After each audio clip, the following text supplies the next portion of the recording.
चला करोनावर मात करूया.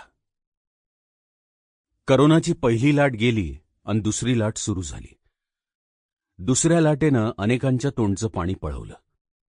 बेड्सपासून ते रेमडेसिवीरच्या इंजेक्शनसाठी नातेवाईकांची चांगलीच दमछाक झाली.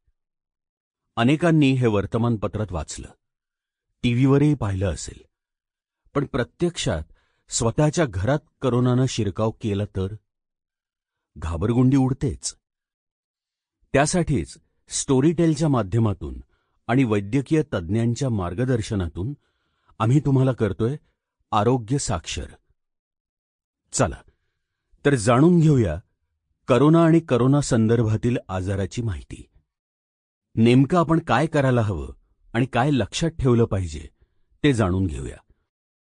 तुमच्या मनात असणाऱ्या अनेक प्रश्नांची उत्तरं आज तुम्हाला मिळणार आहेत. यासाठी तज्ज्ञ मार्गदर्शक म्हणून सहकार्य केलं आहे पुण्यातील नामांकित संजीवन रुग्णालयाचे कार्यकारी विश्वस्त फिजिशियन डॉक्टर मुकुंद पेनूरकर यांनी. आणि ही माहिती आपणापर्यंत पोहोचवत आहे मी सचिन खेडेकर. प्रश्न 1. नव्या लाटेमध्ये दिसणारी सर्वसाधारण लक्षणं कोणती? नव्या लाटेत सुद्धा ताप येणं, घसादुखी, सर्दीसारखं वाटणं अशी लक्षणं दिसून आली आहेत. या लाटेत तरुणांना ताप जास्त दिवस राहतो.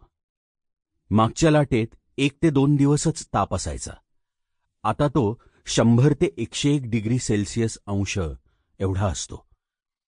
दुसऱ्या लाटेत कुटुंबामध्ये Sample complete. Ready to continue?